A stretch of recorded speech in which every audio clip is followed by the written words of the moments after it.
Yo les postes, bienvenue dans cette nouvelle vidéo. Avant de commencer cette nouvelle vidéo, les postos zofoot.com, le site de maillots de foot pas cher, les postos moins 10% avec le code promo Sacha. Le site est en lien en description.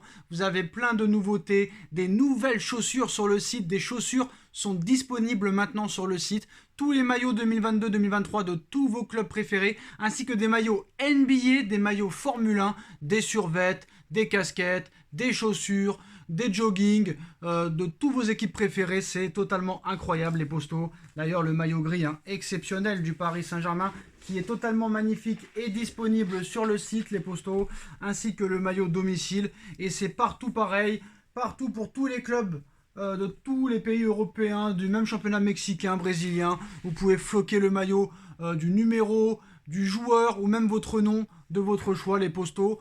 Voilà, moins 10% avec le code promo Sacha et on vous présente le site dès maintenant. Voilà les postos, zofoot.com, le site est en bas en description, moins 10% avec le code promo Sacha, des maillots NBA, des maillots Formule 1, des chaussures disponibles de la marque de votre choix. Tous les maillots de foot 2022-2023 de tous vos équipes préférées sont aussi disponibles, des survêtements, des joggings, des casquettes, des masques, des vestes. N'hésitez pas les postos, le lien est en description, moins 10% avec le code promo Sacha. Et on commence avec le déplacement du Paris Saint-Germain au stade de Reims. Les postos, le Paris Saint-Germain doit obligatoirement s'imposer avant le Classico la semaine prochaine, avant ce match retour au Parc des Princes contre le Benfica, mais surtout pour garder sa place de leader en championnat et rester invaincu. On va évoquer cet avant-match. Beaucoup d'absences pourraient être à déplorer demain soir à 21h. On va commencer encore une fois avec cette polémique du char à voile qui n'a pas été oublié par Christophe Galtier. On a pu le constater lorsqu'il a annoncé fièrement en marge de la conférence de presse prévue à la veille du déplacement à Reims que le Paris Saint-Germain prendrait son bus, son car, pour rallier la ville de Reims. Alors il y aura des changements et on va se déplacer en bus, même si les organismes sont fatigués. C'est proche, on va se déplacer en bus, a déclaré l'entraîneur du club de la capitale au micro de PSG TV, avant de se rendre à Auguste Delaune dans le cadre de la 10e journée de Ligue 1. Merci aux médias français, merci aux journaux français d'avoir lancé cette polémique. Et moi, je vais vous dire la vérité. J'aurais été le Paris Saint-Germain, j'en aurais rien eu à foutre d'aller en jet privé, d'aller en voiture, d'aller en vélo, d'y aller en skateboard, d'y aller en trottinette, électrique ou pas, d'y aller en jet privé, en avion ou en char à voile ou même en bateau, ça aurait été la même chose. Il y en a marre, ça n'a jamais posé de problème lors des années précédentes et d'un seul coup maintenant ça pose des problèmes. Et à un moment donné, il y en a marre. On est un club de football. L'écologie, c'est bon de 2 secondes. Il y en a marre maintenant. On parle de football, on parle de sport. Donc à un moment donné, stop. L'écologie, c'est important. L'écologie, c'est important. Tout le monde s'en tape. Même les ministres le disent très clairement des fois. Même si c'est des fois peut-être mal dit, mais à un moment donné, stop. Il y a tout le monde qui roule en 4x4, il y a tout le monde qui prend l'avion, il y a tout le monde qui prend des trucs monstrueux, ça roule des camions pas possible, donc arrêtez. Parlez de sport, parlez de football. Les médias français sont les moins compétents d'Europe et peut-être du monde. Voilà pour, on va dire, l'écologie du jour. On va parler aussi de Neymar, qui a la solution pour remporter cette Champions League cette saison, alors qu'il vient d'entamer sa 6e campagne de Ligue des Champions sous les couleurs du Paris Saint-Germain. Neymar, 30 ans, semble avoir trouvé la solution pour offrir au Paris Saint-Germain une première Ligue des Champions, une compétition après laquelle le Paris Saint-Germain court maintenant depuis plus de 50 ans. Arrivé à Paris en 2011, les nouveaux Qataris, bien sûr, ne cessent de courir après aussi. Dans une interview donnée à son club, l'international brésilien a avancé aussi le petit truc qui pourrait faire basculer le Paris Saint-Germain dans une autre dimension et permettre au PSG de gagner ce titre très clairement, de décrocher une première Ligue des Champions au club, lui qui l'a déjà glané en 2015 sous les couleurs du FC Barcelone, avant de donner, on va dire, la formule magique de Neymar pour gagner cette Ligue des Champions. Je voudrais passer un coup de gueule, voilà, je suis énervé aujourd'hui, c'est normal. Il faut qu'ils arrêtent les médias. Le PSG n'existe pas depuis 2011. Le PSG existe depuis 1970. Avant le Qatar, le PSG avait déjà gagné 2 championnats, 8 Coupes de France, 3 Coupes de la Ligue, une Coupe Intertoto et une Coupe des Coupes.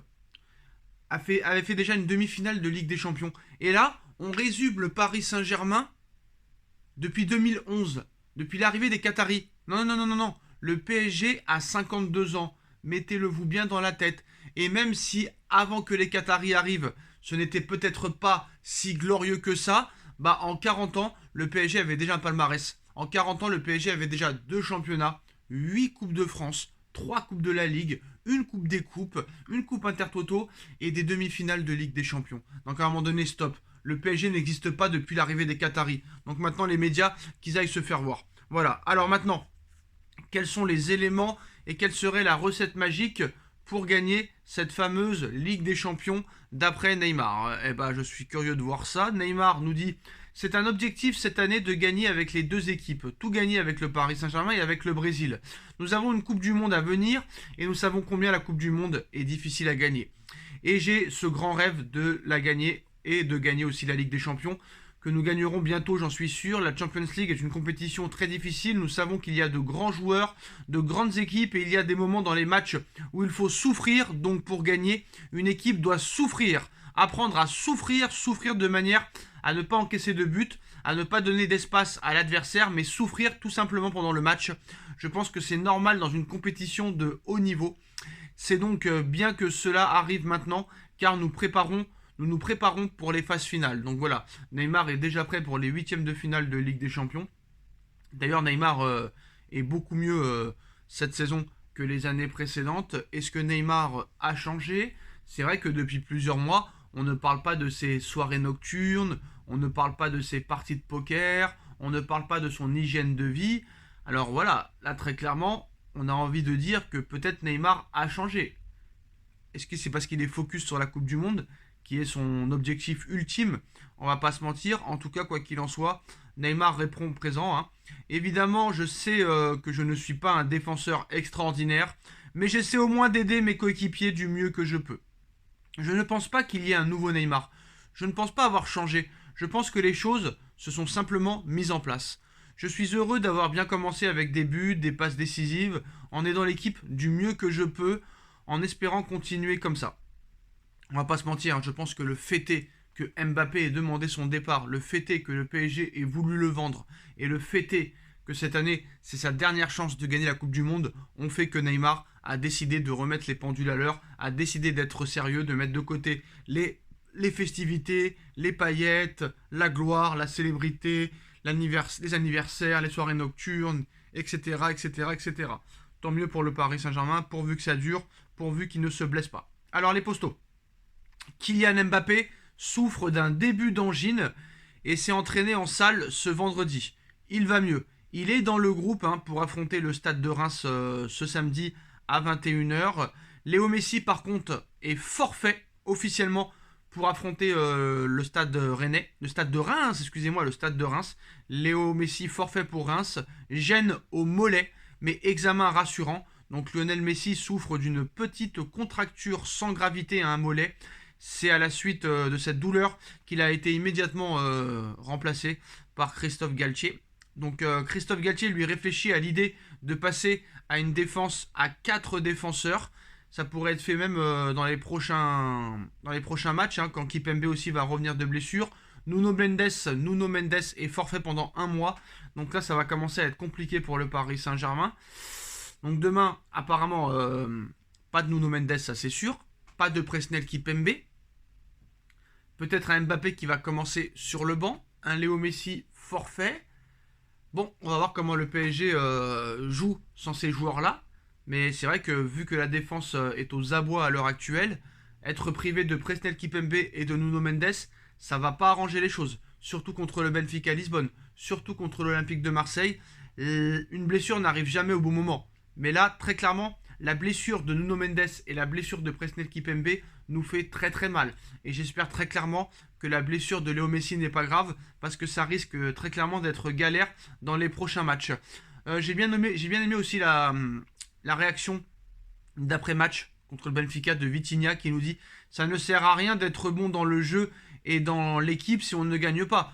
Nous voulions la victoire. Nous avons un match à Paris et nous ferons tout pour montrer que nous aurions dû sortir vainqueurs contre Benfica aujourd'hui.